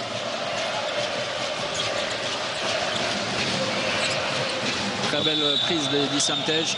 Beau duel, hein. Beau duel. Et attention, Tej, on vous l'a dit, exclu déjà 2 reprises. Oui, même si là c'est absolument régulier. Ah oui, bien sûr. Voilà, la faute est commise, effectivement, ce sera un simple 9 mètres. Le bras de Nomche Mostovski. Et Sead Hasanefendic, très soucieux. Le sorcier blanc qui dispute sa 3e Coupe du Monde mondiale avec son 3e mondial avec les Aigles de Carthage. Et Georgieski qui perd le ballon sur cette passe de Lazarov. Allez, c'est peut-être dans ce secteur. Oh là là là là, c'est complètement raté, même si là le ballon a été touché. Il a été audacieux. On l'a vu s'envoler Amin Banour, le service de Meganem.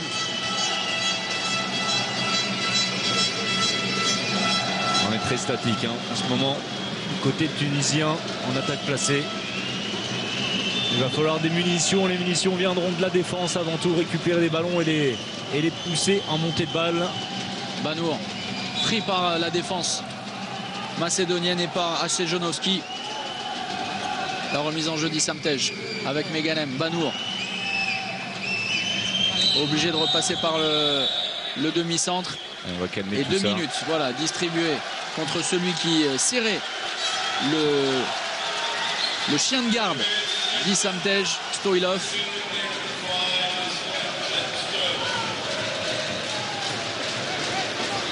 Dans le duel, Stoilov loin du ballon qui empêche Tej de se déplacer.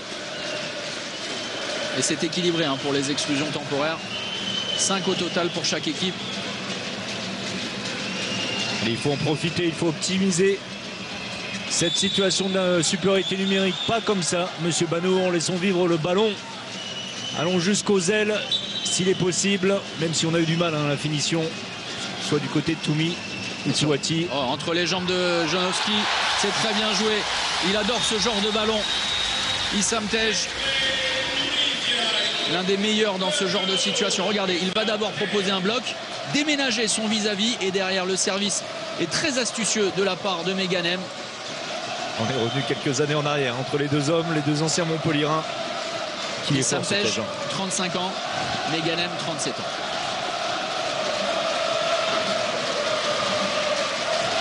Allez, récupérer les ballons, c'est là que les Tunisiens doivent absolument agir s'ils veulent avoir une chance de revenir à hauteur des Macédoniens. Allez, le public en tout cas joue son rôle, on l'a bien compris. Lazarov de loin et c'est arrêté, récupération, attention, Slimedoué au contact avec Mirkulowski. Un gros choc, effectivement. Il est touché au sol, touché au visage, il est resté au sol. Touché à la tempe, visiblement. La tentative de Lazarov qui ne trouve que le poteau. C'est compliqué de regarder, le choc, oui. Ouais, effectivement, sur le côté droit du visage, il n'y peut absolument rien, Philippe Mirkulowski, qui ne voit pas son adversaire revenir pour se saisir du ballon. Vous parlez de solidité. Ouais, c'est un gaillard, hein, lui également, Simedoui, qui un petit peu à l'image de Wissem Mam, qui est un remarquable attaquant en début de carrière, reconverti en défenseur exclusif pratiquement, joueur évoluant également au Qatar. 100 kilos pour le colosse de Tunis. Et l'occasion pour les Tunisiens en supériorité numérique encore pour 40 secondes de revenir à 3 petits buts des Macédoniens. Et pour se relancer effectivement dans cette rencontre avec Meganem. Banour vient chercher le ballon. Toujours dans le secteur intérieur, c'est compliqué. La défense en zone, de toute façon, évidemment, il a poussé Issam Tej et il a enfoncé Veljko Markovski. Il est en train, pour l'instant, de tenir à bout de bras l'équipe tunisienne. Issam Tej, dans ce qu'il sait faire de mieux, c'est-à-dire écrabouiller c'est ça, le bloc défensif des adversaires. Qu'il est fort, hein. Qu'il est fort, c'est Issam Tej. Regardez, un tout petit espace. Un Banour qui lâche un ballon à 30 cm de son pivot. Défense en zone. Aucune discussion possible. Dans les buts macédoniens, on effectue le changement. C'est Angelov. Petar Angelov, effectivement. Face à Oussama Bouganmi. qui a l'habitude de cet exercice en championnat de France. Et l'échec cruel pour la Tunisie qui en reste à 4 buts de différence. 23-19 toujours en faveur de la Macédoine et nouvel échec en attaque. On parlait du manque de précision. C'est vrai que quand on va faire les comptes à la fin de la rencontre, si la Tunisie s'incline, ce genre de détail ne va certainement pas plaire à Sead Hassanefendic. Il y a beaucoup de prise de risque dans une telle situation pour Bouganni. Geste technique compliqué, une première feinte, vous l'avez vu sur sa gauche. Ensuite on descend le bras, un coup de poignet, ça remonte, mais malheureusement Bouganni qui ne trouve que la transversale. Et Pribac a fait son entrée, il cherche à l'intérieur Stoilov. Bonne défense, ce sera malheureusement pour les Tunisiens rendu par Lars Geipel au Macédonien. Récupération en zone effectivement, alors que les Tunisiens s'en sont défendus. L'opportunité pour Pribac de redonner un avantage conséquent au score à la Macédoine. On va arrêter le ballon parce que effectivement la faute a été commise par les Tunisiens. La remise en jeu de Stoilov, resservi ici, solide la défense tunisienne sur le coup pour ce face à face avec Sanaï. Très belle défense de Sanaï ici à l'image. Toujours pas de Wissem Mahmam dans la défense tunisienne. Allez, c'est bien, il faut tenir, c'est bien. Et maintenant, tout de suite se projeter vers l'avant. Ah, quel dommage. Quel dommage, les arbitres ont... Et 2 minutes. 2 minutes pour Edoui. 2 minutes. Alors, on va revoir tout ça, effectivement, parce que ça nous a échappé dans un premier temps. Il a l'air de ne pas comprendre absolument ce qui s'est passé. Edoui, on va revoir. Alors, écoutez la bronca du public tunisien.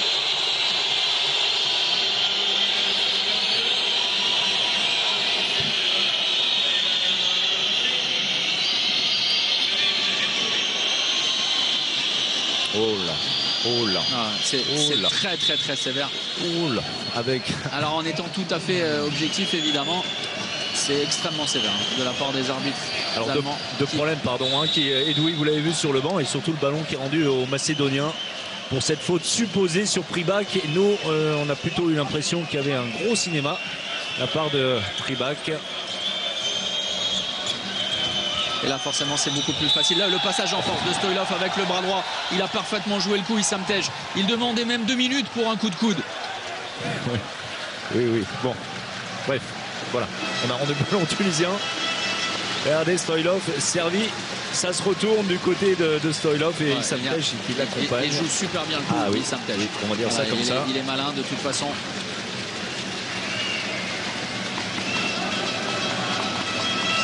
Et bien géré cette situation d'infériorité numérique. Maintenant, on peut faire confiance à Ekel Nganem. Toujours le mouvement des deux ailiers qui se croisent. Ils portent le ballon histoire de faire s'écouler. C'est trop, le trop pastis pour Ristovski. C'est impossible ça de la part de Banour. Et alors, on va quand même souligner Banour est pétri de qualité, c'est vrai, mais voilà, parfois il est égoïste. Il veut trop en faire, et c'est ce qui explique ce genre de déchet terrible à ce moment-là de la rencontre. Oui, puis là c'est un geste qui vous agace. Vous qui avez été manager. Non, mais un manque de compétences tactiques également en infériorité numérique. Aller s'isoler tout seul à l'extérieur, regardez, c'est tout simple. Oh, superbe! L'arrêt magnifique de Hamza Majed. Le ballon sera conservé par les Macédoniens. Oui, heureusement pour les Tunisiens, cette belle parade du portier tunisien. Allez, il faut tenir Lazarov. Allez, Kirill Lazarov. Facile, pas touché par les Tunisiens. Ils trouvent la solution premier poteau. Regardez, on hésite, on laisse une position de tir.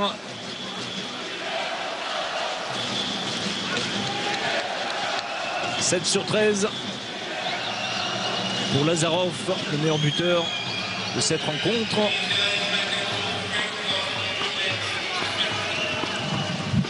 Allez, on est de nouveau à 6 contre 6. Oui, voyez ce que je vous disais. Heureusement, c'est récupéré. Mais pourquoi sert-il Meganem, même si derrière, manque de réussite? Oh, attention à ne pas craquer malgré tout. Attention à Ristovski qui est allé au centre du terrain pour calmer le jeu. Mais effectivement, sur la première intention de Banour, on a eu du mal à comprendre.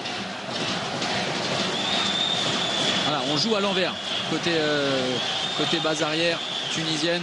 On ne s'y trompe pas, regardez, en bas à gauche de votre image, Hamed, l'arrière droit. qui évolue en première période, qui va s'échauffer. Un changement à venir certainement de la part de Sead Hasanefendic. Alors ça c'est tout simple, mais qu'est-ce que c'est bien fait. Et on va chercher en plus Banour qui défend au poste 1. Voilà, qui n'est pas le meilleur défenseur de l'équipe tunisienne, loin de là. Et qui a été totalement pris par sa naïveté défensive. Jean Force bien servi par Nganem. C'est le seul au niveau, Issam Tej ce soir, enfin cet après-midi. Oui, Sanaï qui réalise une belle partie qu'on voit moins en attaque. On est limite passage en force, Mirkulowski, les pieds en zone, voilà pourquoi on ne rend pas le ballon aux Macédoniens. Ce soir pour nous, parce qu'il est 18h16, 2 heures de décalage avec la France. N'oubliez pas, tout à l'heure à 19h pour vous, le match de l'équipe de France sur beIN Sport 3 face à la République tchèque. Avant cela, un alléchant Allemagne-Pologne, quelques instants après le coup de sifflet final de cette rencontre.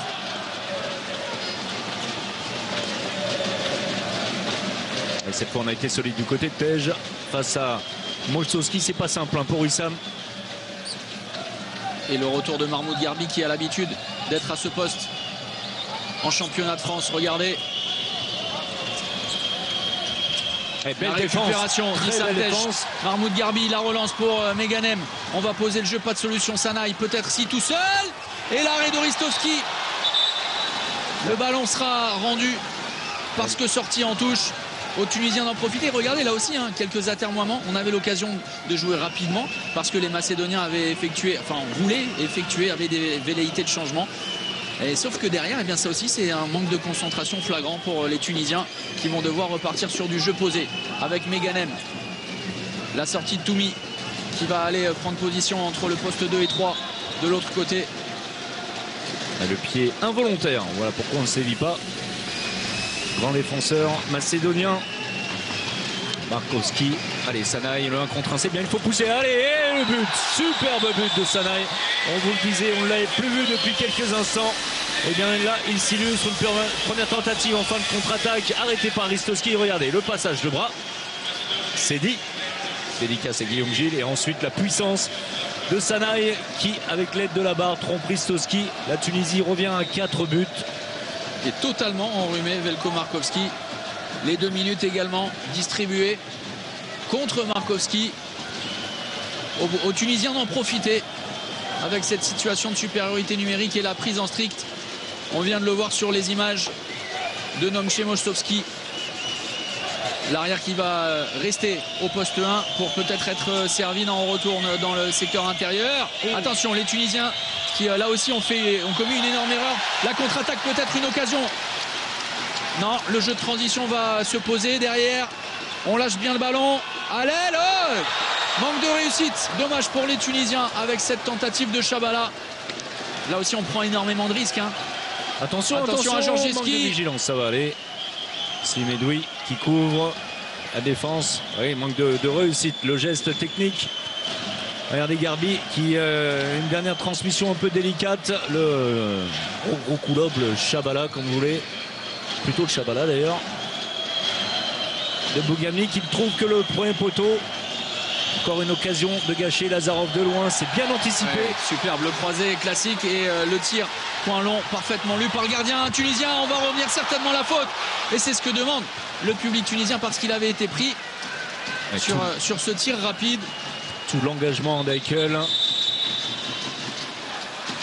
Belle parade de Ristovski. Précieux, très précieux. En quelques instants. Et ça aurait pu là aussi mériter 2 minutes. Oui. On le voit souvent effectuer ce genre d'action. Mirkulowski et s'entraîner l'épaule. Si les Tunisiens veulent revenir dans cette rencontre à 11 minutes 21 du terme de la partie, ça commence maintenant par de la réussite en attaque, par des gestes défensifs forts. Avec Ahmed qui est de retour. Toumi, Meganem. Meganem, la feinte pour le service. Et le bloc d'Issam Tej qui redemandait exactement.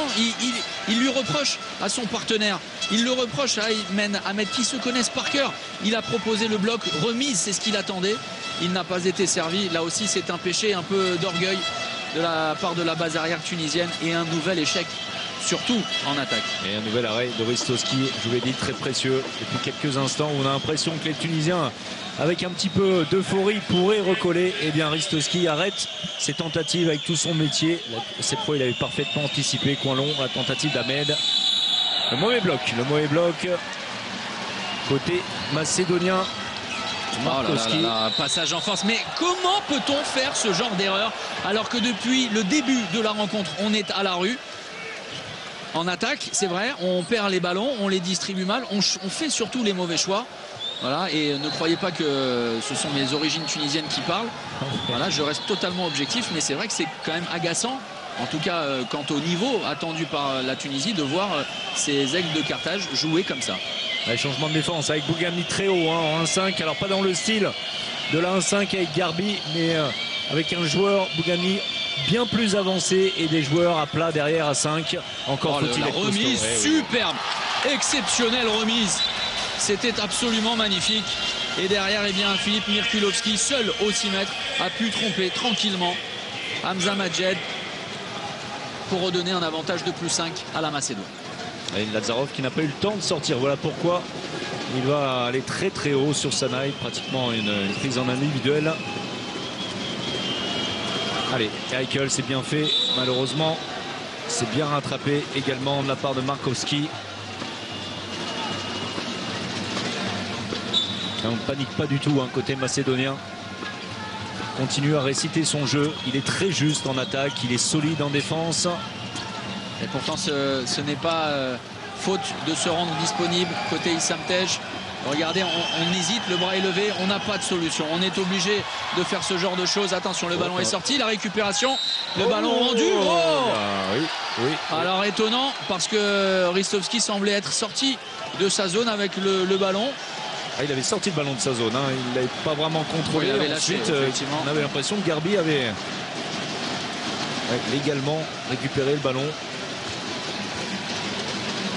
Et attention, parce que d'un avantage potentiel de -3, eh bien les Tunisiens vont peut-être se retrouver dans un instant à -6 au score après un énième ballon perdu, une énième erreur. Et bien voici comment la superstar, le meilleur buteur de l'histoire du mondial, est en train de punir les Tunisiens. Kiril Lazarov, 8 sur 15 d'efficacité au tir, mais alors une distribution absolument remarquable. Allez, croisé entre Nganem et le mauvais bloc de Garbi. Attention, la contre-attaque Georgeski pour mettre le couvercle. Et voilà. Et cela va de Karibd en Silla pour les Tunisiens. Totalement invisible, méconnaissable. Sead Hassanefendic n'a plus le choix. Il est obligé de poser son deuxième temps mort. La Tunisie est aux abois.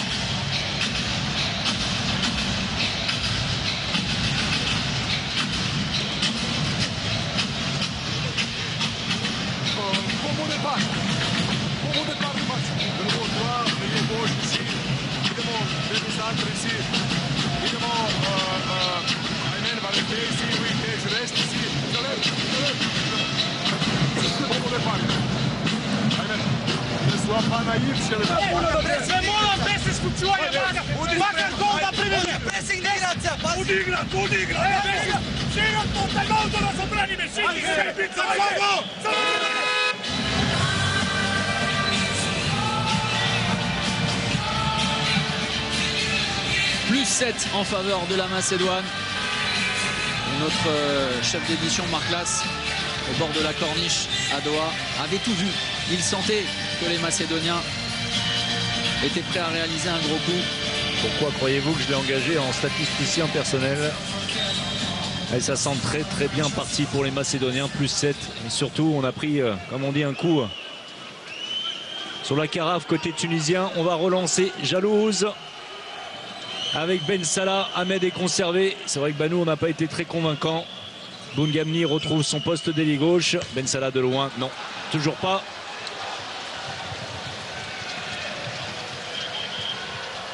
Oh, c'est superbe. Bravo. La passe volleyée en mode Passeva d'école, ultra spectaculaire. Et derrière le 29e but, inscrit à 6 mètres face à Hamza Majed, impuissant.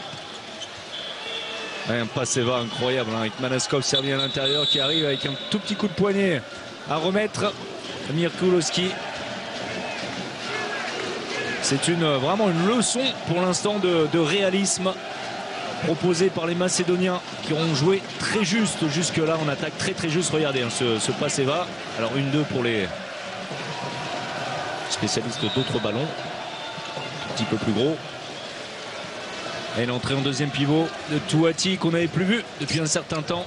Jalouse qu'on a malheureusement trop peu vu dans cette partie. Et regardez, on joue uniquement dans le secteur central et on est obligé de déclencher de loin avec Jalouse sur Ristkowski.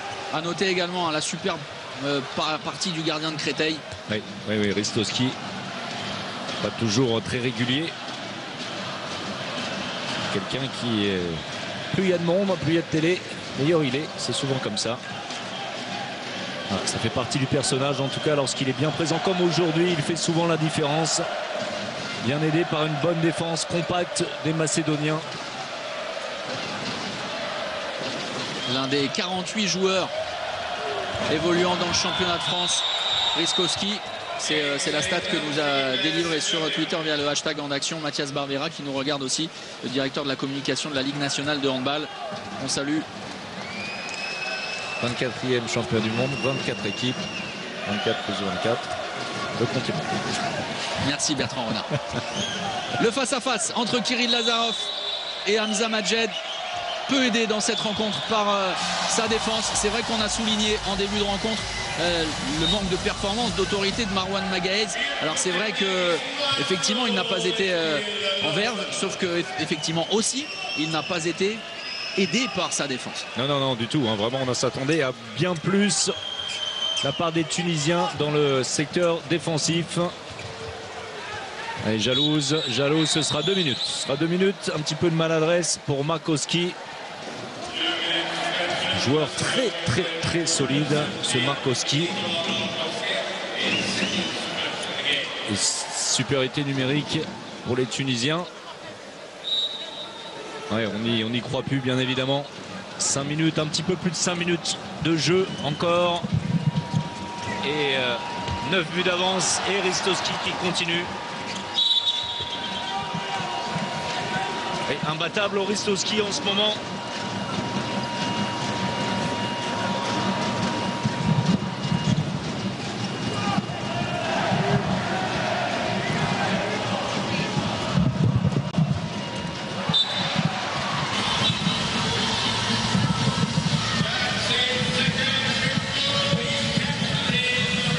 Les Tunisiens qui trouvent la solution.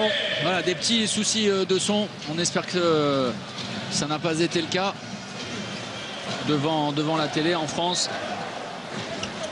Impeccable, hein. Il faut encore ces Tej. Tej qui a trouvé les solutions impeccables. Hein. Tej, je vous l'avais dit, Thomas. Il est de loin, de très loin, le meilleur Tunisien dans cette partie. 6 sur 6. Et un gros travail abattu, que ce soit dans le travail d'attaque, travail de l'ombre classique chez le pivot, mais aussi en défense. Mirkulowski, facile. Le tir surpuissant de Mirkulowski. Et c'est vrai que on tentera d'aller voir Issam Tej à la fin de la rencontre pour lui tendre notre micro. On va sans doute avoir un Tej très déçu, parce que c'est vrai que alors ça n'est pas faute de s'être rendu disponible toujours. Autant d'envie de la part d'Issam Tej. Et là, regardez, hein, le renversement, c'est très chanceux. Alors la réussite est magnifique, le Chabala de Touati. Mais c'est vrai que c'est un peu hasardeux dans la transmission. Regardez, ça n'est pas ce qu'il veut faire à la base. Exactement, il cherche Ahmed dans l'intervalle externe avec beaucoup de réussite. Ça atterrit dans les mains de Touati. C'est hésitant, ça manque de confiance également pour Jalouse, qui joue en regardant les tribunes de manière bien trop latérale. On va lancer pour les dernières minutes Chouiref, le Tremblaisien, le pivot Tremblaisien. Et on va souligner aussi, hein, on va souligner également le jeu macédonien proposé Parce que, alors effectivement, la Tunisie a été à la rue en défense. Mais quelle prestation, quel récital de la Macédoine, emmené par un énorme Kiril Lazarov, emmené également par un fabuleux Filip Mirkulovski. Il faudra compter sur la Macédoine dans ce groupe B. Et évidemment, ce sera un adversaire, l'une des 3 nations de l'ex-Yougoslavie présentes dans ce groupe avec la Bosnie-Herzégovine et la Croatie, et bien sur laquelle il faudra compter. Ouais, on vous a beaucoup parlé de la Tunisie, évidemment, puisque on a une affection particulière pour les Tunisiens. Regardez la contre-attaque, une nouvelle fois Mirkulovski qui attend, pratiquement, c'est le mot juste, qui attend. On a le temps de mettre en orbite ses propres joueurs. Et Tej qui se battra jusqu'à la dernière seconde. Les Macédoniens, c'est extrêmement costaud. Hein. Pourquoi pensez-vous que le Vardar Skopje et le Metalurg, les 2 fleurons du handball macédonien en club, est atteint la saison dernière, hein, les 8e et quart de finale de Ligue des Champions. Les 2 représentants effectivement essentiels de cette équipe macédonienne. Et le 7 mètres obtenu par Stoilov qui a tout compris évidemment, se retourne vers ses supporters. Aucune chance pour Bougelny face à Stoilov. Et le Vardar qui évolue désormais dans une salle, alors qui n'est pas aussi belle que celle-ci, mais qui est absolument sublime là aussi. Et Kiril Lazarov, lui, va tenter d'étoffer ses statistiques personnelles en se présentant face à Marwan Magaez, le remplaçant sur cet exercice de 7 mètres d'Hamza Majed. Et en 2 temps avec le poignet cassé, le Shabala. Quelle technique de la part de Kiril Lazarov. Ouais, tranquille, vraiment tranquille. Le 10e but pour Kiril Lazarov. Avec un pourcentage plus que raisonnable, il aurait été très bon. Toute l'équipe macédonienne aura joué juste, jalouse. Je ne trouve toujours pas la solution face à Ristoski. Et à la fin, regardez, hein, le différentiel va être terrible cher, pour la Tunisie. Plus 10, imaginez-vous. 33-23 en faveur de la Macédoine. Jalouse, toujours pas. Il est loin des standards aperçus en Liga et en Ligue des Champions avec le FC Barcelone. Hein. Jalouse cet après-midi pour son entame dans le championnat du monde. Et sauf qu'à Barcelone, il y a beaucoup de monde. Et cette fois, ça passe pour Jalouse. À Barcelone, il y a évidemment toutes les stars avant lui qui font le travail. Et lui, un petit peu comme un petit jeune, un joker. On lui demande de marquer des buts de temps en temps dans une Liga Asobal quand même amoindrie depuis quelques années au niveau de l'adversité. Alors que dans cette équipe de Tunisie, on lui demande d'être un cadre. Et apparemment, il n'est pas tout à fait prêt pour ça. La dernière action de cette rencontre côté macédonien, certainement. Avec le ballon qui va circuler. La combinaison. L'enclenchement est magnifique. Mais derrière, l'arrêt de Hamza Majed. La dernière contre-attaque, non, ce sera un jeu de transition parce que la défense macédonienne s'est replacée avec Jalouse peut-être pour le dernier but. Ce sera celui de Ahmed. Et on va en rester là dans cette rencontre avec la Macédoine qui a frappé un grand coup pour son entrée en lice dans cette 24e édition du championnat du monde en s'imposant en ultra dominant la Tunisie 33-25. Magnifique performance des Macédoniens, énorme, terrible désillusion pour les Tunisiens. Oui, très lucide les Macédoniens, extrêmement lucide, une leçon de handball proposée par des Macédoniens en réussite en attaque. On ne s'attendait pas forcément à autant de buts du côté macédonien, eh bien ça a été bien géré. Ristoski très bon, on est un petit peu déçus pour les Tunisiens. C'est une victoire qui va compter dans le classement final de ce groupe. Bon, je vais tenter, Marie et Jackson, de descendre, tendre mon micro à l'un des nombreux Tunisiens de ce championnat de France pour avoir la réaction. On se retrouve dans un instant. Allez-y Thomas, on vous attend pour la réaction bien sûr après cette victoire de la Macédoine face à la Tunisie avec un écart assez important. Jackson, est-ce que la surprise elle n'est pas là finalement? Je veux dire oui et non. C'est-à-dire, on sait que cette équipe, la Macédoine, a largement l'opportunité. Ils ont démontré offensivement et défensivement, il y a un très bon gardien. Et en fait, je pense que la Tunisie avait la possibilité. Il y a un moment, ils sont restés à 25, 21. Et avec pas mal d'échecs, pas mal d'erreurs, et qui leur fait le coup de dire voilà, qu'il fallait courir après le score.